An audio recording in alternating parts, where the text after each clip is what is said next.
Mari compuche, Mari compugnoi, pupeñi punamian, kamaiman, adquintu palelu te faci video, inche de malevin fachantu, kakiñe, inche ta Patricio Piñén. Y el día de hoy, amigos, vamos a ver la continuación de los videos que estamos viendo, ¿cierto? De los pronombres.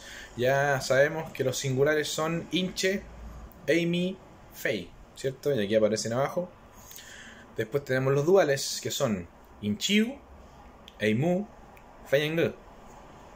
Y hoy vamos a ver los plurales, o sea, de 3 para arriba. Bueno, como han visto, no me he sacado este chimpiru, este yoki. Y quiero comenzar agradeciendo al Peñi Vicente Yantén. Aquí está el link de su Facebook. Así que lo pueden contactar. Les envío a todo Chile, todo Gualmapu y Puelmapu, en todos lados. Así que, bueno, ahí. Come que chimpiru feo más y feitachi peñi. Ya, bueno, compuché. Entonces, ¿cuáles son los pronombres? Como les dije, de 3 hacia arriba. Primera persona, plural, inchin. Inchin. Ya, eso es nosotros. Después tenemos eiman. Eiman, con la sexta vocal, ustedes. Y finalmente, feiengan. Feiengan. Ya, ellos, más de 3. Entonces, bueno, para hacerla corta, ¿cómo es que se conjugan esto?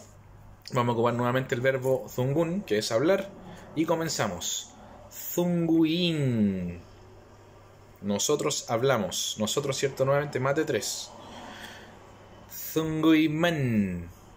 Ustedes hablan o hablaron, pero eso lo vamos a ver en otro capítulo. Después, zungui engan. Ellos hablan. Y así con puché se conjugan y funcionan así en todos los verbos. Hay algunas ciertas excepciones de cómo se escribe, pero como siempre dice, la importancia de enfocarse en el cómo se escucha, cómo se habla. La escritura también es importante, mai, pero eso lo vamos a ir viendo y perfeccionando durante las siguientes lecciones y videos. Así con puché, pero mañana como le caiman, pero hay un video mío.